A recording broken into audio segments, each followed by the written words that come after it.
Good evening. Good to see you all again. I welcome you with all my heart.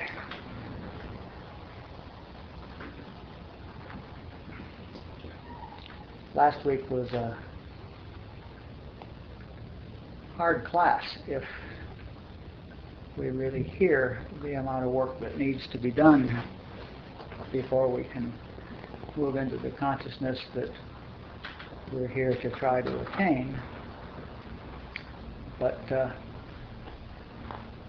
be assured that there's no one here that is not ready to take the steps and do the work to attain that consciousness, because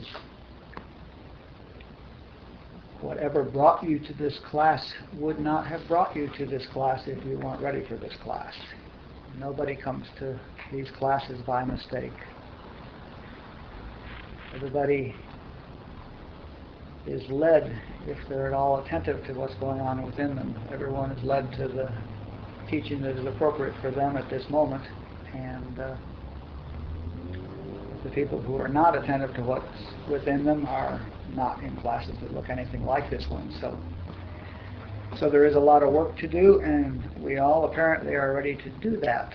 I admit I was surprised at how large the class is. There are a lot of new people who I felt probably needed to hear what we're going to be doing these 8 weeks, because it's a considerable step deeper from the work we've been doing in the Script and Kid workshops, and it opens the doors for people to move up into where they want to go. But there are a lot of people who've been around here for quite a while, so I guess there are a lot of people who need to hear this again, or need to hear it at a deeper level.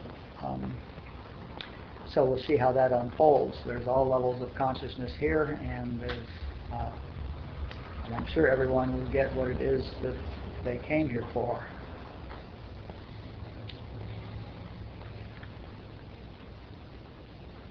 I noticed that there were a lot of people that went to the website and listened to last week's class, or one of you went to the website a lot of times and listened to last week's class.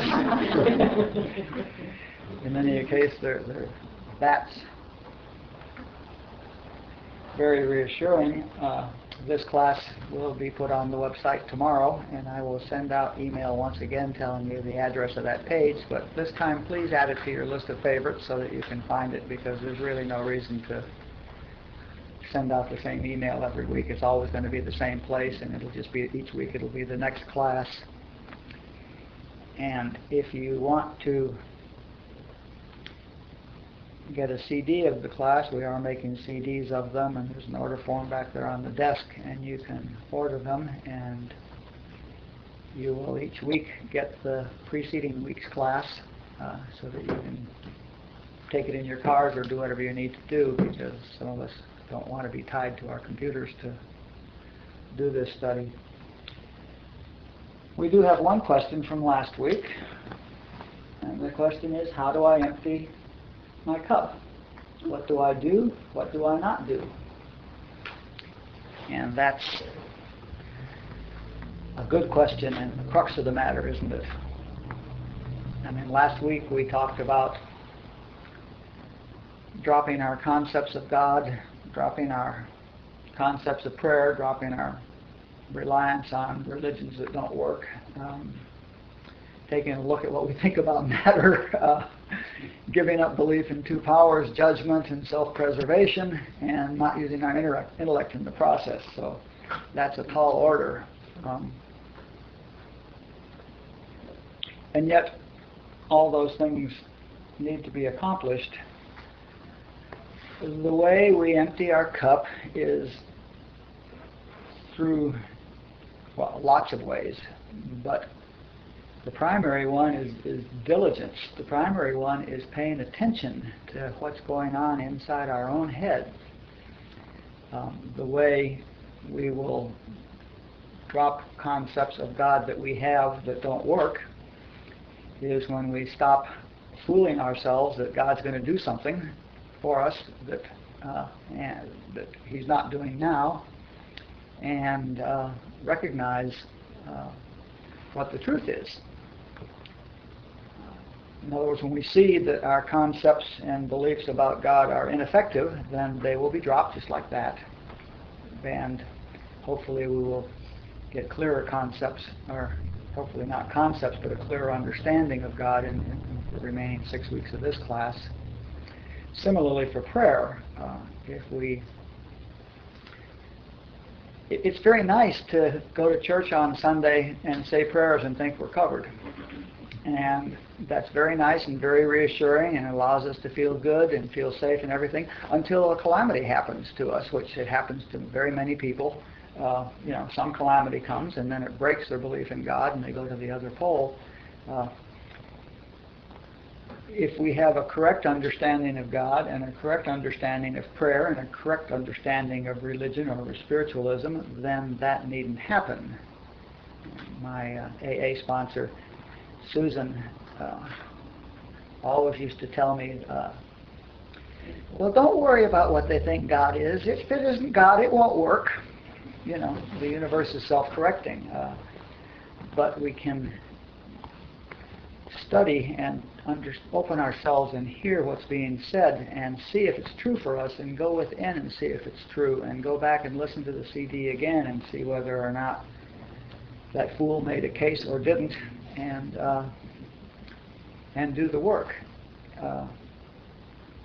As far as the 3 points of really deep human conditioning, the desire to, the belief in powers other than God, and the judgment and self-preservation, these are very, very deeply conditioned into us, and we have no concept of how deeply conditioned into us they are. But if we start paying attention, you will see how often you think something other than God has a power to work for you or against you. Pills, doctors, drugs, atom bombs, weather, hurricanes, prayers, a God that you can pull into your corner, on and on and on. We have these things, these powers that we think can be influenced, that will help us or hinder us, or can improve our situation or unimprove somebody else's situation. And again, it will take discipline to develop the habit of seeing these other things that claim to have power when they come to us, and also to learn how to begin our day in such a way that we don't fall prey to those conditioned beliefs so easily. And all of these things that I've mentioned are things that this class is about and that we will talk about in this class. So I think that's as far as I will go now on that question. See where you are at the end of the 8 classes, and whoever sent the question in, and all of you, see where you are at the end of the classes, and see what hasn't been answered, and see what else you need, and come around and ask me. That's just fine. And if there's any questions that come up as a result of tonight's class, or questions that come up as a result of last week's class, please go home and write down your question, and then take it within during the week and see if you know the answer. Because you may discover that you know the answer and you just don't want to admit that you know the answer. If not, go back and listen to the class again and see if it was said there, or see if it becomes clear to you. And if not, then write it down and bring it here next week and we'll address them. Because that's part of what we're doing, is trying to make this clear. My idea, and I don't know whether it will happen or not, is that these 8 classes will wind up making a complete statement of principles and the framework for them and the foundation for them and all those things, so that we don't need to do this class again, so that future people that want this information can listen to the CDs and do the work there and move in and join us at the next class and the next class, so that we don't need to go back and keep doing this class again. Hopefully all the information will be presented, so your questions will certainly facilitate that. If you ask questions then I will know what wasn't clear or didn't get covered, because it would be nice to have a package of 8 or 9 or 10 CDs that laid the foundation that people could start with and jump from there.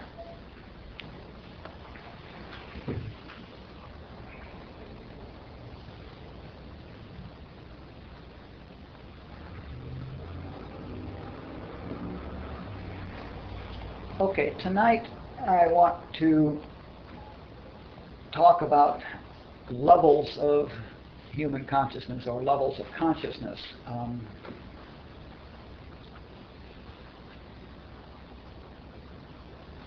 It appears, well, I think I'll start with Barbara Mull's statement. Barbara Mull had it told to her, had a revelation that in the human scene, in this human bubble that we all are in right now, remember we're spiritual beings having a human experience. In the human bubble, one of the laws is that everything is born ignorant. Everything starts simple. Oak trees start as acorns. All animals start as little tiny babies or fetuses, and birds start as eggs, and plants start as seeds, and everything starts ignorant and develops to a stage of maturity. The universe started with a big bang in the human picture. Solar systems start with stars exploding. Everything starts with a very simple fundamental form and matures.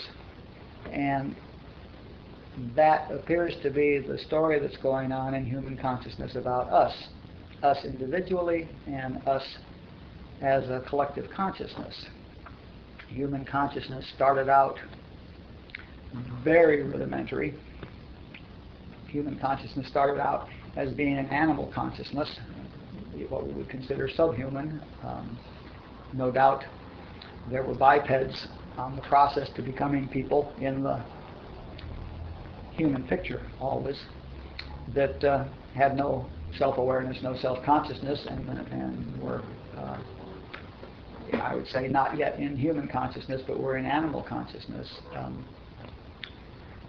So as a collective consciousness, we started there. And the collective consciousness is just the sum of the individual consciousnesses.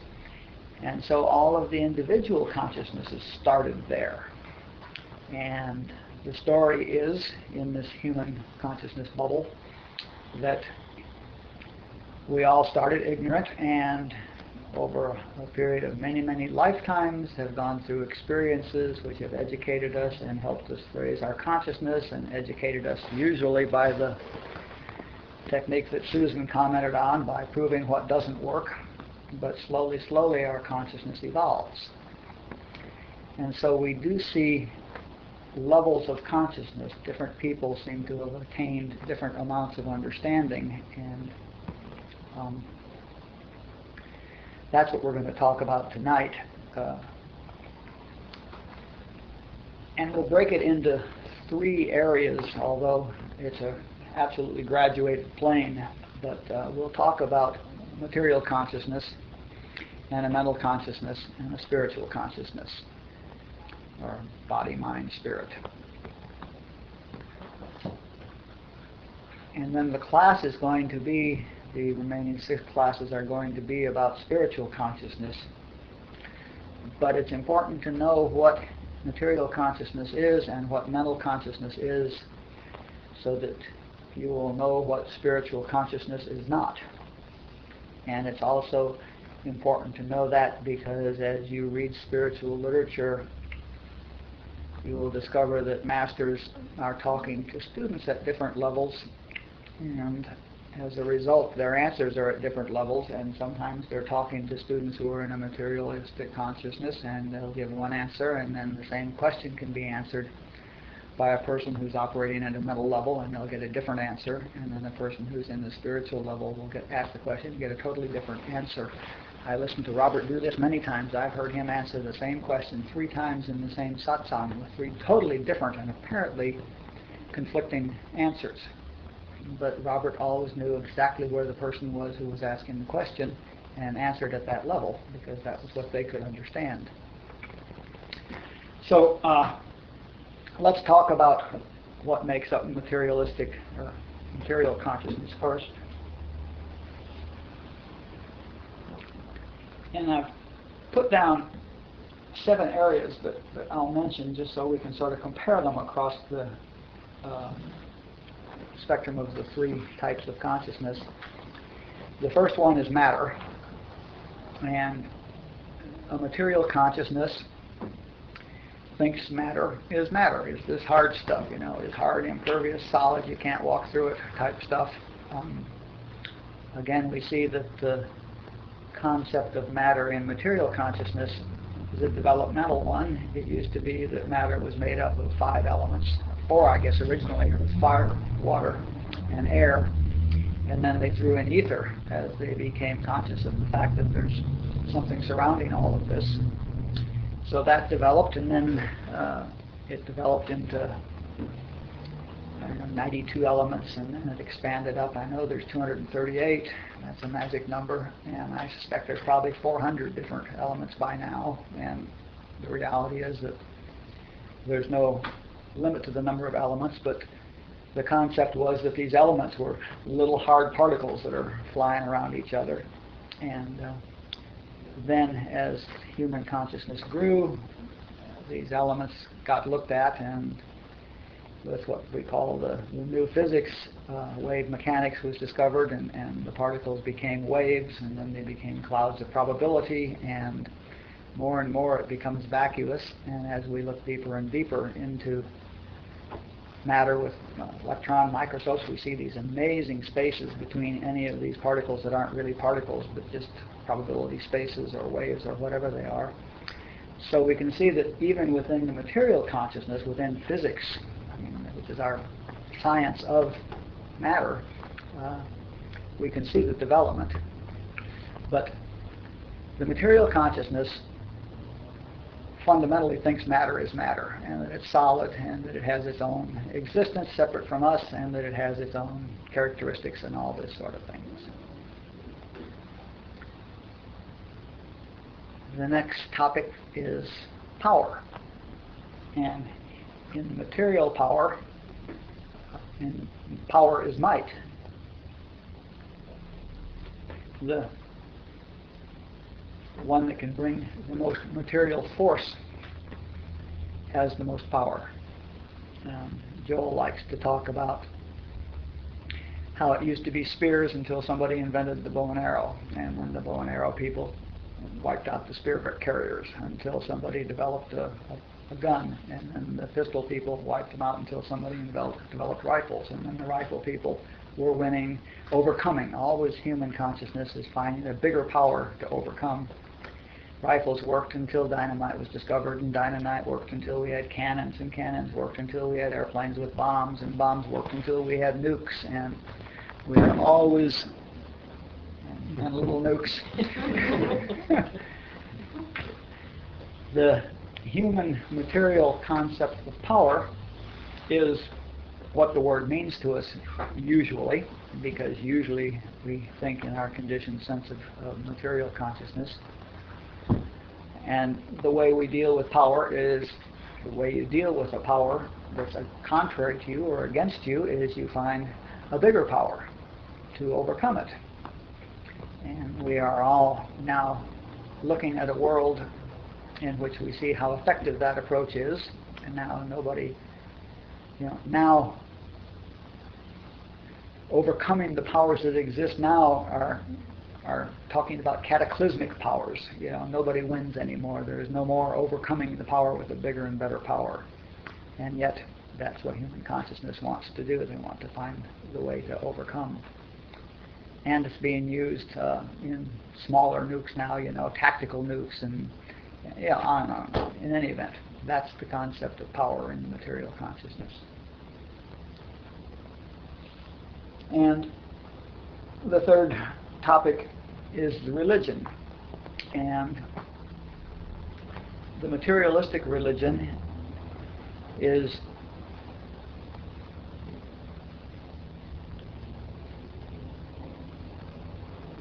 usually is comprised of most of the, well, certainly all of the primitive religions were very materialistic, and many of the Orthodox religions are to a large extent materialistic, and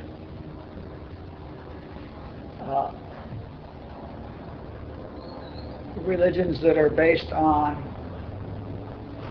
rites and ceremonies and processions and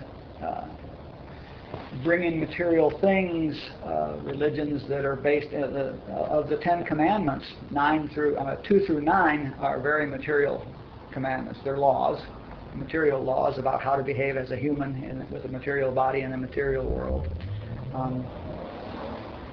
So the materialistic religions are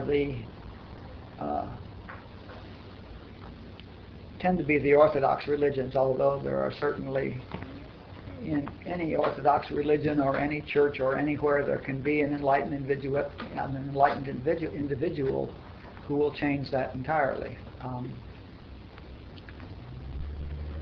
And the material concept of prayer is absolutely consistent with the material concept of power. Let's go to God to overcome our enemies. Now that we no longer are able to do it ourselves, we will go to God and find a God that can overcome our enemies. And the materialistic concept of prayer is to go to a God and get a God to do something for you that it isn't currently doing for you. And usually at the expense of someone else who it is that you need the power to overcome.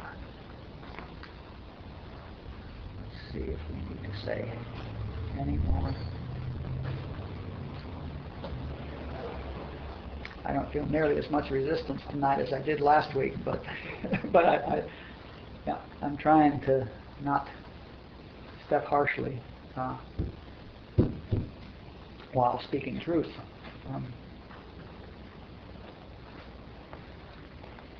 The idea of a God who is anthropomorphic is characteristic of a materialistic religion.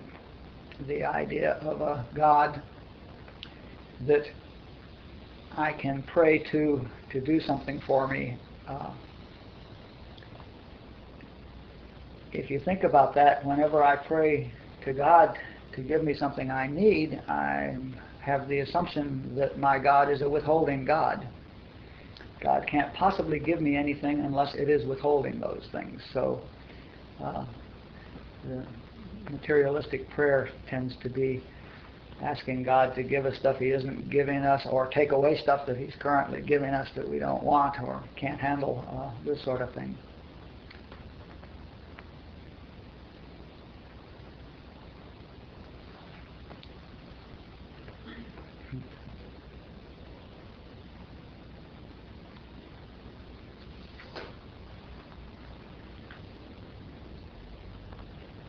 Then I threw in 2 more topics because they're topics that are always important to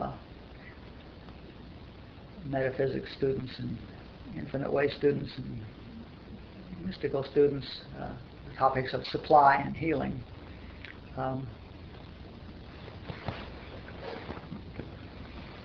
In a materialistic consciousness, supply is money, dollars, or stocks and bonds, or food on the table, or all those things, in fact, which Jesus told us to take no thought for. Take no thought for what you shall eat or what you shall drink or what you should put on, The material concept of supply is material supply. And the material concept of supply is that it's limited. The material concept of supply, if it was faced with a multitude of 5,000 people and a few loaves of bread, would have divided the loaves of bread up and found that everybody gets 1/20th of one slice, or would have run out of bread after it got through the first 200. Material supply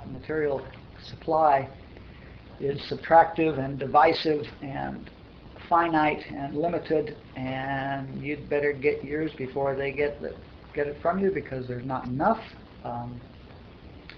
And it puts us in this world of self-preservation, of having to take care of ourselves, of having to get ours first, of having to get ours at the expense of other people, of having to be cleverer than you, and gives me the serious problem that there are 6 billion of you that I'm in competition with to get mine, and leads to a very stressful life.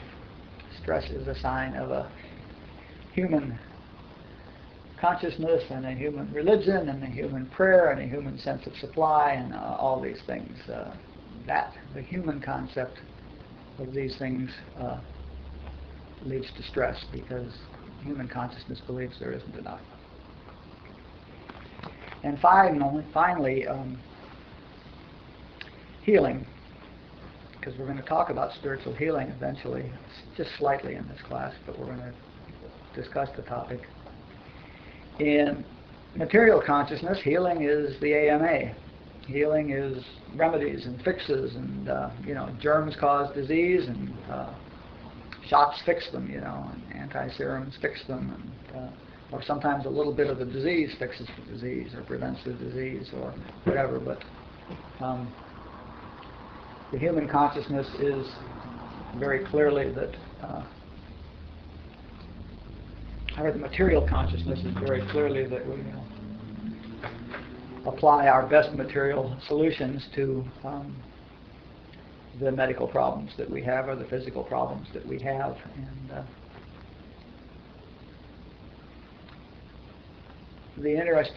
one of the interesting things to note is that 200 years ago, medicine was very ignorant and very limited, and they were doing all the wrong things. They were bleeding people to let the evil spirits out of them when they were sick, and doing stuff like that. And now medicine is very sophisticated, and our diagnostic equipment in this country especially is unsurpassed, and we can diagnose, and we can find things, and we can treat them with very expensive drugs, and our capacities are just so much larger than they ever were, and yet there's not any significant reduction in the number of sick people. Now, there may be an increase in life expectancy, but we've wiped out tuberculosis, and we have AIDS, and we've wiped out polio, and we have chronic fatigue syndrome, and we have lupus, and we have So Joel thought that the spiritual healing business would be out of business in 20 years after he died. He thought that American medicine, that the AMA was going to figure this whole thing out and eliminate the need for spiritual healing for physical things, which didn't concern him a bit because there were so many other things going on. But he thought that it was going to be resolved, and yet we continually discover new things. What are we dying? What is it? The Nile flu is here now, killing us, and on and on. We will discover that this is human consciousness outpicturing. Those of us who need to be sick will invent a way to be sick. So the material picture is just one of what everybody believes. More power, and we can solve things with fists, and the guy with the bigger arm or the bigger body wins, and this is the materialistic consciousness. And we all started there. The human race started there, and all of us started there at some point, and we're moving on, hopefully, into higher stages of consciousness.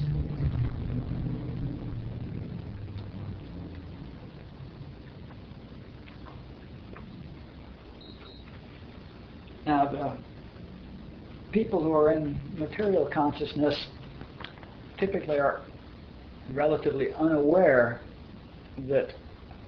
of mind. I mean, slowly we have progressed to where it's no longer the guy with the biggest force that necessarily wins the battle, because people started using their minds and began bringing strategy. And so strategy applied, and sometimes a good mind will overcome a greater force. So mental powers began, human race began developing their mental facilities, and that expanded into all sorts of areas, including medicine and including all of our educations and our sciences and well, innumerable areas of the mind developed. But the mental stage of consciousness is a step further than that, because it's not just a matter of using your intellect, which is a material and mental level of consciousness. The mental consciousness is, a number of people discovered that, in fact, the mind controls matter. And in fact, that matter is an expression of mind. And for people that haven't heard this concept before, it's a very difficult, it sounds like nonsense to people that haven't been exposed to the mental level of consciousness. But Meg Johnson, who was an infinite way teacher, is an infinite way teacher in Atlanta, once asked God, what is this mind thing? Because she'd been studying metaphysics and mysticism. And the voice said, you're looking at it. And what he was saying is that everything that we see is in our mind. That mind is the bubble, if you want to think of it that way, in which this human story is taking place, this matter story. And that mind in one form expresses as thought, and that mind in a different form, or at a different, slower rate of vibration, if you want to say that, expresses as matter. So the understanding in a mental consciousness is that mind is the cause of matter and the substance of matter. That's the first topic. Our first topic is not matter. Mind is the cause of matter, and mind is the substance of matter. And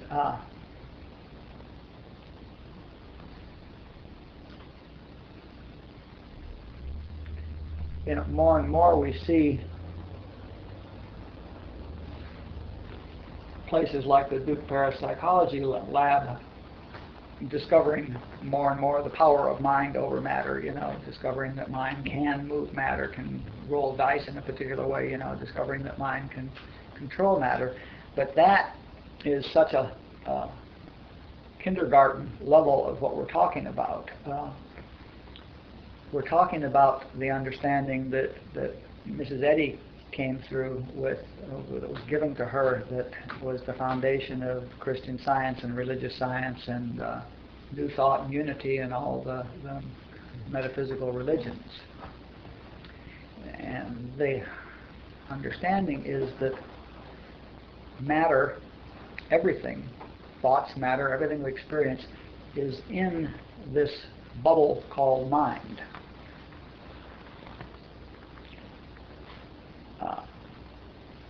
I'm going to just walk through the 7 topics, and as we touch each one, perhaps it will make the picture more consistent and more integrated to you. Obviously, the power, if you're in a mental state of consciousness, is the mind, the power of mind over matter. And I'll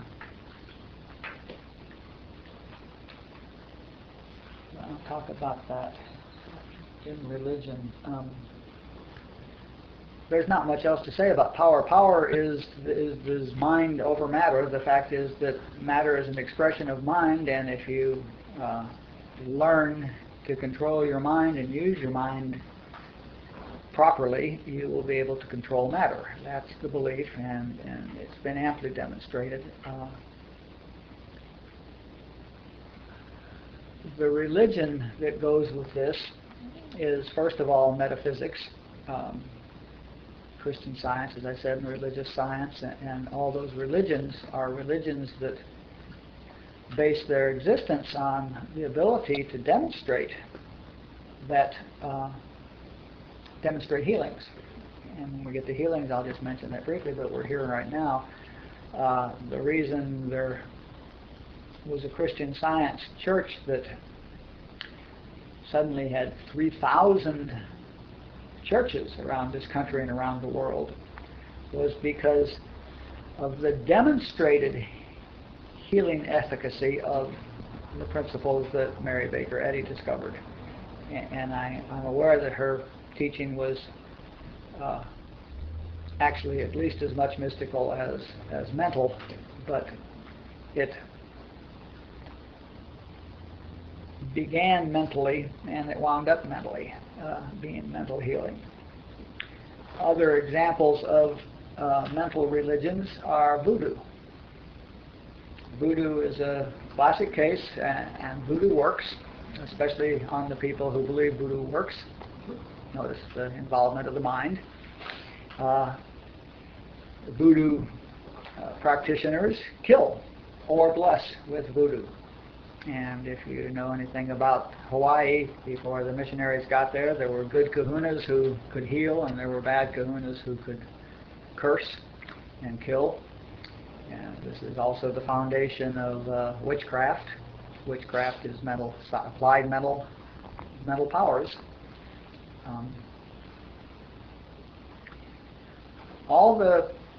I don't know about all. Many of the primitive religions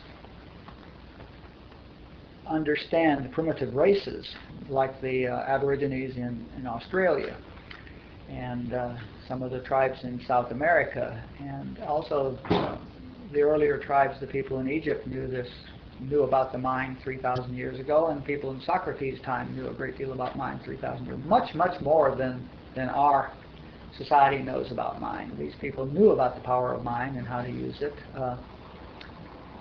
The Aborigines have a way of pointing somebody dead. And if you cross an Aborigine tribe today out in the outback and really get their anger up, the head wizard or medicine man or whatever they're called in that tribe may decide to point at you and kill you. And obviously the reason they're respected is because it works. And so there are lots and lots of demonstrations of the power of mind, and those of you who like to use aphorisms, affirmations, are demonstrating your own belief in the power of mind.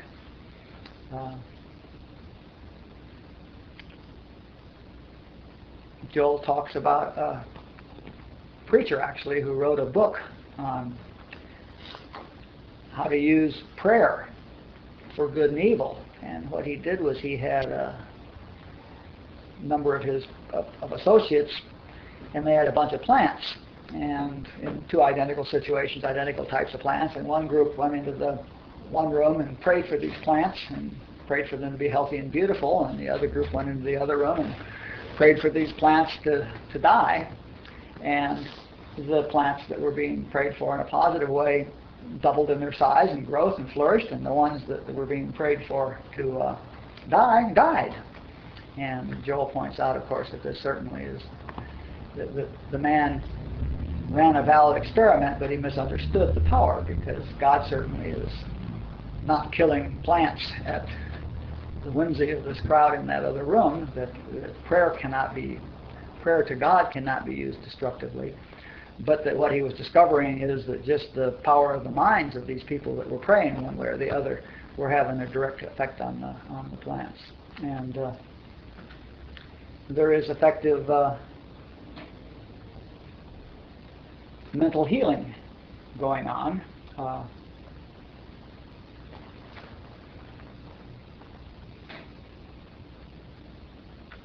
Prayer groups work if the consciousness is high enough, and sometimes prayer groups work because the consciousness of somebody in the prayer group is spiritual and is touching something else. But if that's not the case still, a large number of people working together and believing in the efficacy of their prayer will have the same effect on the person they're praying for that praying for these plants worked on plants. So prayer groups do work primarily at the mental level. Individuals heal at the spiritual level, but individuals can heal at the mental level as well. But so that's, in fact, that is what healing is in the mental level. Let's see.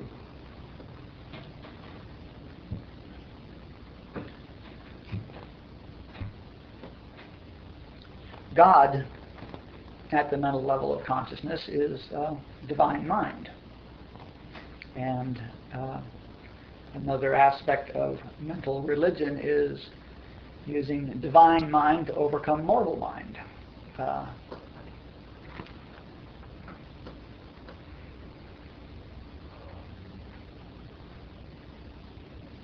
Which is another example of human beings using one power to overcome another power. The problem with material power is that whenever I apply a material power, I may run into somebody with a bigger material power. And the problem with applying mental power is that whenever I apply mental power, I may run into somebody with a stronger mind, or a bigger group with a stronger mind. Or I may find it difficult with the power of my mind, no matter how developed it is, to overcome the innate conditioned belief of the 6.3 billion of them who are wielding some level of mental power at all times. We're all always wielding some level of mental power. And by the way, don't drop into it now, but just keep in the back of your head the axiom that our experience is the outpicturing of the content of our own consciousness, the content of what we believe, and that includes, of course, the power of our mind. So some of our experiences is the result of our mental power. Or our belief in voodoo would result in our experience being that we're susceptible to being cursed by a voodoo witch doctor or something. A mental supply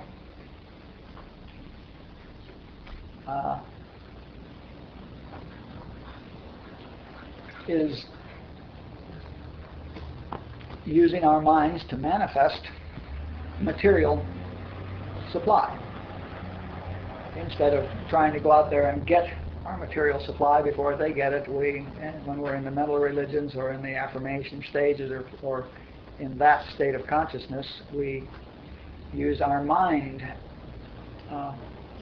to manifest supply. We believe that we affirm and affirm and affirm and affirm and affirm that we're going to have what we need for this situation, or that the $1,000 will show up or something like that. And that certainly can work. There's no denying that. Don't judge any level of consciousness, your own or anybody else's, because we all get to go through them all.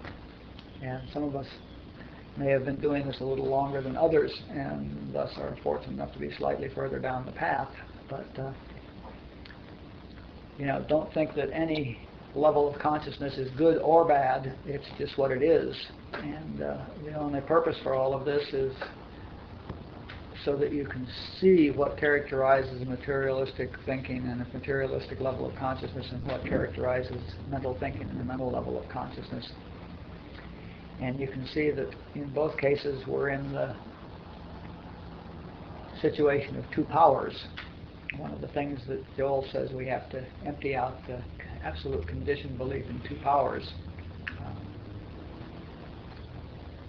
In fact, material consciousness and mental consciousness are both really states of human consciousness, and you could say that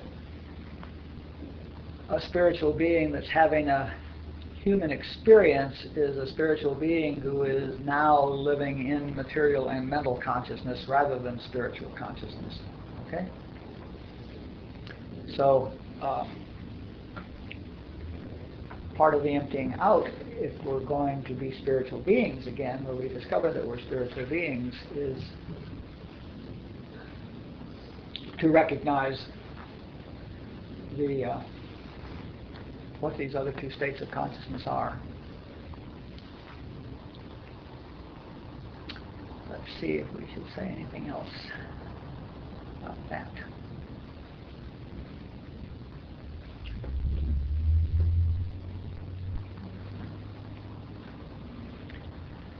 Okay, now that brings us to spiritual consciousness, and we will just mention these 7 points here tonight, and they will all get covered much more extensively over the next 6 weeks.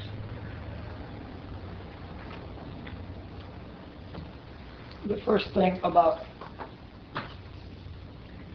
do you see that matter was in this bubble called mind, is what we were saying, and the people who are in mental consciousness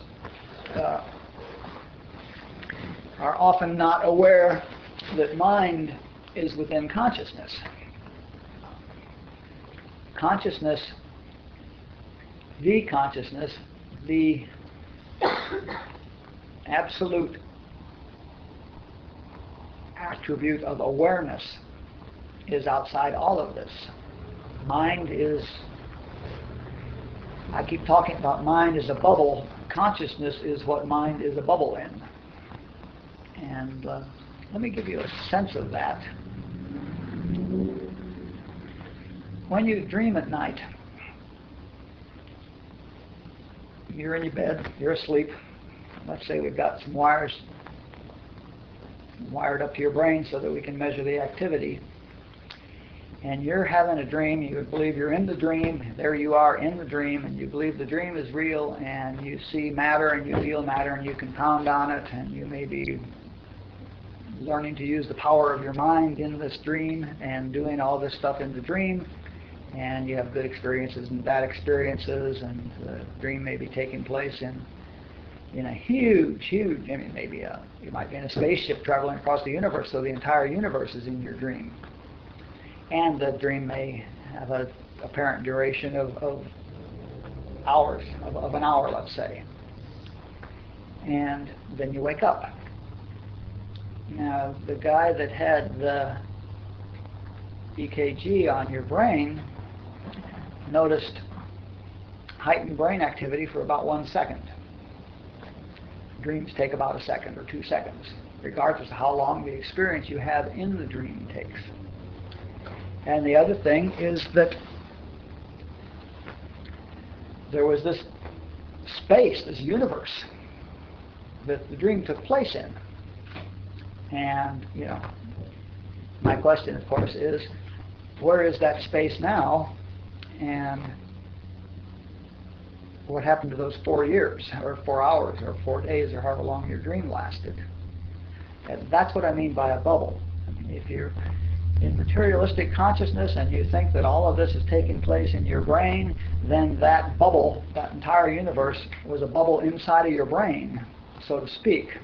And all that time took place in your brain while you were there. And it really is true that you had the experience, had 4 hours worth of experience. You might have gone through a lot of things. You might have learned something that you didn't know before. All sorts of things could happen in that 4 hours, even though it only took 1 second, according to the EKG that was wired up to you.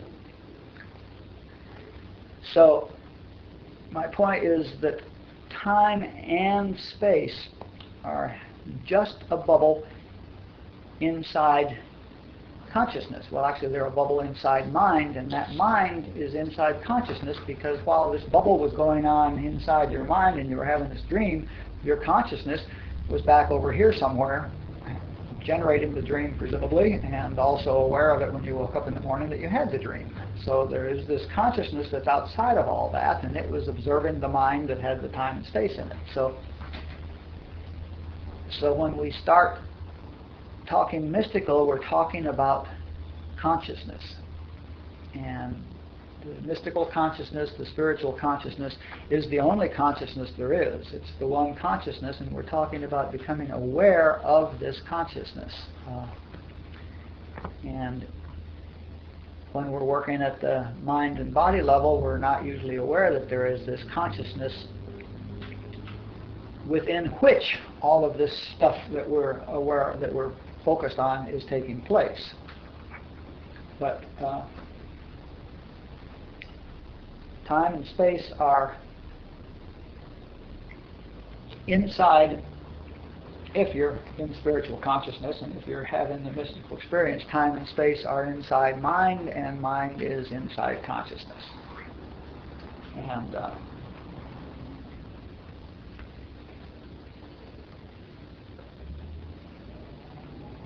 the mystical vision is that there is really only one consciousness, and we can call that consciousness God, or we can call that consciousness spirit, or we can call it what we want, but there is this one unified consciousness within which all this is taking place.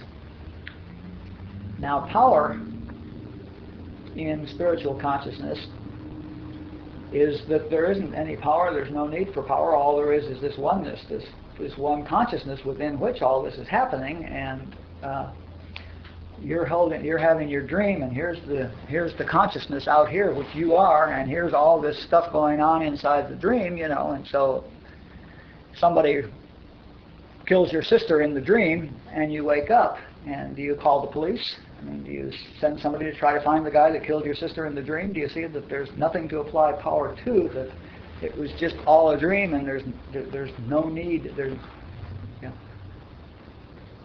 if there's only one consciousness and we're in all aspects of that, what use is there for power? So no longer is there any sense of overcoming with power or using power or applying power. The fact is it's all done in the consciousness, and which is outside of the bubble that is this experience. Religion is really the mystical experience. And there's no need for a church, there's no need for a ritual, there's no need for anything. It's an individual, private, personal, mystical experience, and either you've had it or you haven't, and you don't need to go through anyone, you don't need a structure. Any honest teaching will tell you, the purpose of any honest teaching is to bring you to the point where you have that experience yourself, independent of the teacher and the teaching. It's a very personal thing. There is only one mystical experience. Jesus and Buddha had exactly the same mystical experience, and in fact had exactly the same understanding, and had very different audiences that they could talk to, and so the message came out very differently because, of course, they're limited by what could be understood, not what they know. The mystical experience is ineffable. It cannot be described. Words can't work, and we'll see some of that as we talk on, why you can't possibly describe it. The hint is that it is experiencing consciousness itself, and if you actually put any label on anything, or any picture on it, or any concept on it, or have any idea of it at all, that idea or label or concept is within consciousness, and therefore that can't be it, because it can't be consciousness and be within consciousness. So we can't talk about it. We can't describe it. We can point to it. My favorite story is the Zen master who's pointing at the moon, and his disciples are examining his hand and opening the fingers and trying to figure out why he's holding his hand this way, and they don't get the message. They're making a big science out of studying the hand, and the Zen master's doing this, and he's trying to indicate the moon, and finally one guy in exasperation throws back and says, I have no idea. Oh! And he sees the moon, and he's got it, and there's no question in his mind that that's what the Zen master was pointing at, and the other guys still have absolutely no idea what he's talking about, but now both of them are pointing, okay? That's a mystical experience, and there's only one mystical experience, and it's the same, and all the mystical literature that I've read is describing that experience, and all the ecstatic poetry is describing that experience, and that's our goal. And that's the goal of this silly, born ignorant progressing through lives and experience and such like, the goal of all of this is what's called illumination or enlightenment, or Buddha would say waking up for this mystical experience, or aha, oh, that's what we're shooting for. That's freedom. Okay, we've talked about what God is. God is the consciousness. We talk about God being spirit. Spirit and consciousness are synonymous. God and consciousness or spirit are synonymous. God is that absolute consciousness that within which all of this is happening, and within which God is expressing all of this. And this will be the topic of our talk next week about what is. So I won't dwell there anymore right now. Prayer becomes very limited, since there's clearly nothing you can pray for. There is no one withholding anything or offering anything, or there is no one who can do anything tomorrow that they're not doing today, because the tomorrow and today are inside that bubble that's not up here where God is and where mystical consciousness is and where spiritual consciousness is. So we have a God who, first of all, is all of consciousness, so it's absolutely omniscient and knows everything and is everywhere and is outside of time, and so it can't possibly be withholding, and there's nothing to ask it for, and there's nothing to talk to it about, and there's just nothing to be said. And so prayer in spiritual consciousness is the state of communion. When you're in the silence communing with God, it may not be the full-on mystical experience where you're at one with God, where you're having the experience of oneness. Of course, you can't have the experience of oneness, where all there is the experience of oneness. But in the mystical religions, we would use the word prayer to describe the result of perhaps some meditation that has led us to a state of being in the silence and in communion with what is.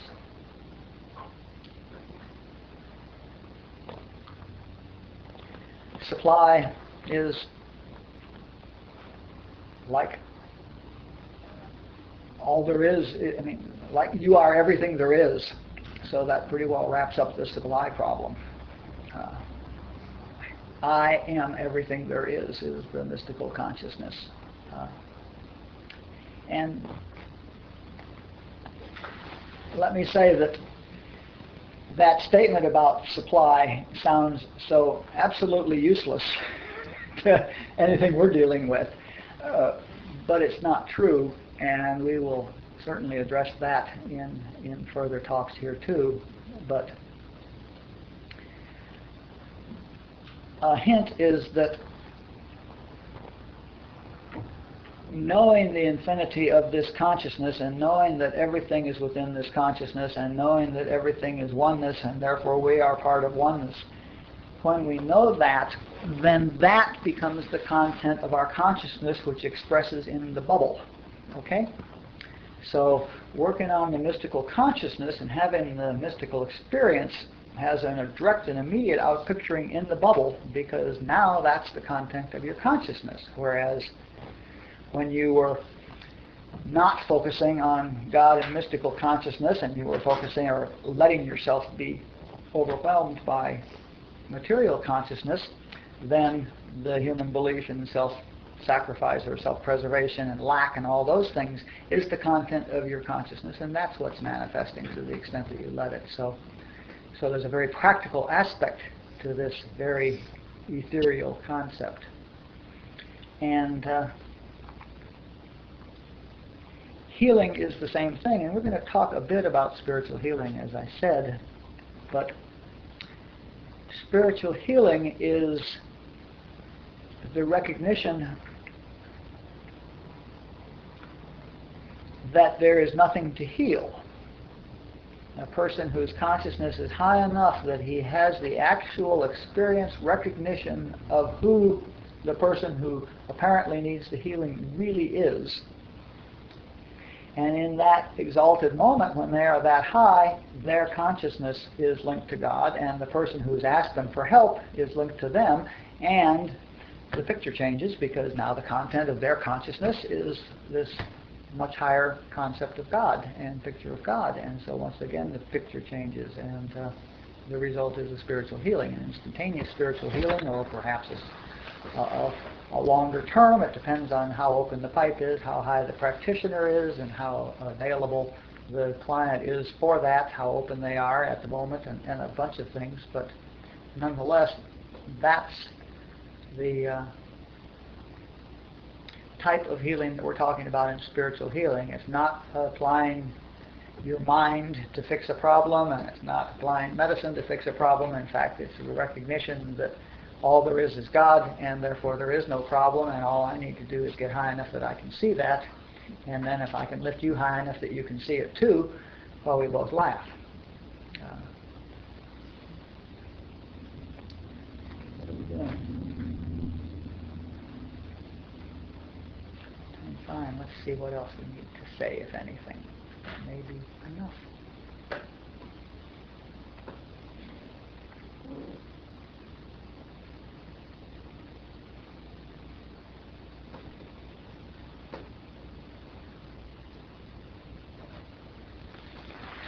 Yeah, let's just be quiet for a minute and let that soak in.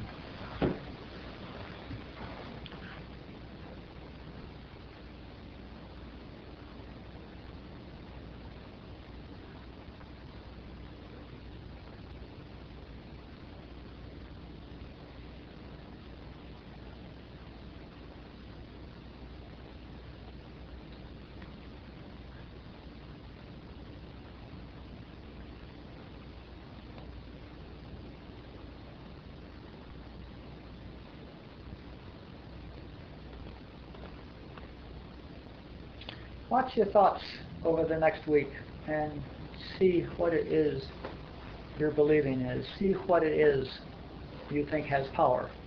You don't need to look at all 7 of these things that I've been talking about, but perhaps see what it is you think has power.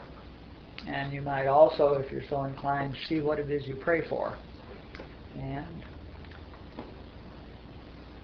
those 2 things, seeing what you're praying for and what it is you think you're praying to, and seeing what it is you think is power, will give you a bit of an insight possibly into the level of this conditioning and the presence of these beliefs, and we can get a sense of where we are when we start this work.